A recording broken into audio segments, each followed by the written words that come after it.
You know, if our funds weren't so low, we could hire people to do the wash, giving us more time to get to the real work and expanding the ministry. How would that look to people? Like we're maximizing the time and resources to our task of building the kingdom of the Messiah. So you think the followers of Jesus would not do mundane tasks? You're imagining a contingency for something unsaid. No one's examining Jesus' books, Zee. We should be out there, spreading the word, gathering more followers. This is what the people we talk to do. Laundry. If we appear too lofty or important for daily tasks, we will no longer be relatable. So, you ball up the garment and knead it hard against the rock. Knead it harder. It gets the water out and dislodges any dirt that is collected in between the fibers. Look, I'm not saying there couldn't be a perception problem. I'm just saying we could cross that bridge when we get to it. For now, we could do more if we had more funding. There's Zebedee's olive oil business. Which has not brought in a shekel. Yet. Yet. Judas, you are learned, Oh, thank you. but you are not wise. Oh, okay. Thanks for that. I like the learned part. You have dedicated your life to a teacher, yes? He walks on water and commands the wind and waves, but sure, he's a teacher. And yet you are overlooking his lessons to find faults in something you don't understand. There is a lesson in everything he shares and asks. Fine. Where do I start? There is a lesson to learn in everything he shares and everything he asks. Thank you, Zee, for that wisdom. Welcome back, friends. Yes, you are seeing right. Chosen Season 4 is back, and wow. I am just beside myself with excitement. I have been waiting for this day for so long, and I know you have as well. Yesterday was an amazing day on the Chosen YouTube and on the app and on the Instagram and in the Facebook. They are streaming the episodes live, like a live watch party where we can watch together every Sunday and Thursday, I believe, is 7:30 Eastern on Sundays, or 7 Eastern on Sundays, and 8:30 Eastern on Thursdays. So just a heads up, join in. I will be watching them live, and we can watch them together. What a powerful Sunday it was to be with over 100,000 pieces of the projected mind in a place of remembrance of our older brother Jesus. Oh, I can only imagine the amount of people that remembrance was sparked yesterday, and we just got to connect at the level of the mind in such a deep level. Well, as you can see, strap yourself in. Today's trip is All Things the Chosen, Season 4, Episode 1. And we're going to go right with Judas and Zee and really get to the core of all of our problems, which is the I know mind. So welcome back to Through the Lens. Let's dive deep. The I know mind. That is the biggest piece that keeps us all stuck. And as we see, Zee even says to Judas, he says, "You are very well learned, but you are not wise."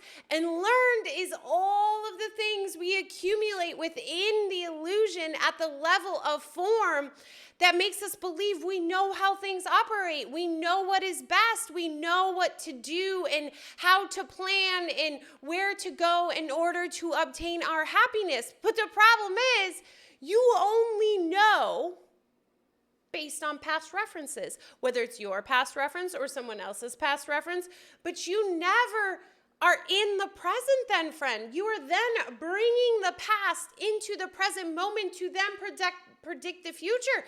So it's like you have completely crossed the present and never stayed there. And that is where spirit truly exists, in that place of surrender, in the here, in the now, in the trust.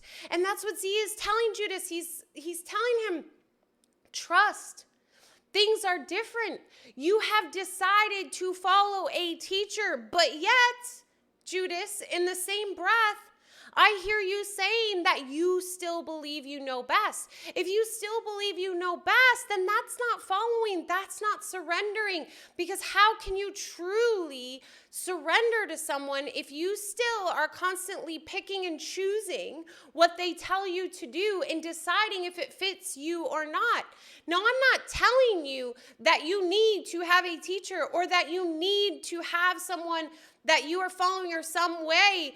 But if you are fooling yourself, friend, if you are picking and choosing what to listen to and what not to.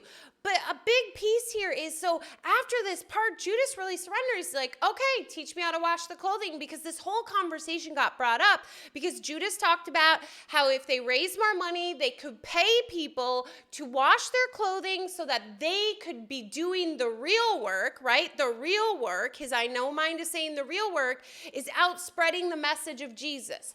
But that's at the level of form. All the real work happens at the level of the mind, and it doesn't matter what you're doing at the level of form. It matters what's happening at the level of the mind. And when Zee says that everything Jesus does has a lesson in it, it's a forgiveness lesson. So even in that moment, Judas doesn't feel like he's doing anything, but we see he surrenders. He surrenders to the moment of having to wash his own clothes, learning how to wash clothes, and is open to the idea that this, in fact, is impactful. This, in fact, is a lesson of Jesus's. And what he does is he forgives it. In that moment, he releases the weight he had placed on it. So, in fact, the lesson was met. The one purpose, the only purpose we have here was actually met in that moment, and it was forgiveness. It was releasing of the weight. It was releasing of the I know mind. It was releasing of just everything that keeps us tethered into this illusion. And it's so beautiful because so often we got caught up in this I know mind, right? And we see at the beginning, he's griping. This is a very unfavorable experience for him at the beginning. You know, that's why he's griping and complaining, and his I know mind is giving him opportunities to say that if we did something different, he could get out of this uncomfortable situation. But it's not the situation that is uncomfortable, friends. It is his perception. And how do we know that? Well, first of all, we know that because we've practiced it ourselves, right? If you're watching, I know you have practiced this, the ability to shift your perspective. But if you haven't and you're watching this, beautiful. Watch the rest of this segment. Go to the Chosen app, download it for free, and watch it and see. See his experience completely shift and how it turns into one of joy and curiosity and excitement. And he's having a moment of just like beauty versus before it was this dark moment of attack. He was being attacked because he had to do laundry, something he didn't want to do, didn't think that he was at that level. I mean, he sent his laundry off before and he had to sell the shares of his business so that he could follow Jesus, and now he has to do laundry? Well, first of all, you don't have to do anything, and Jesus will make that very clear. But he is choosing to. And he's also choosing his perception, and he gets to learn that very, very quickly in the moment, and you see and you watch. But that is the power of perception, my friends. And that is what happens when you truly surrender and you realize you know nothing. You surrender to the moment and you turn into the child of God that you are, right? That is what Jesus is trying to teach everyone in The Chosen. That is what Jesus is trying to teach everyone in the Bible, in A Course in Miracles, and everything else is that you truly are the child of God, innocent and unconditionally loved. This playground that is like a playground of torture that you have created, which is the illusion, is not at all where God thinks you are or wants you to be. And it is up to you to relinquish the ties that you have created within yourself to this illusion in order to free up the space for Spirit to come in and remind you, for that deeper remembrance of what you truly are to fuel in. And that is what this moment in The Chosen provides for all of us. A remembrance that you know nothing and you need know nothing.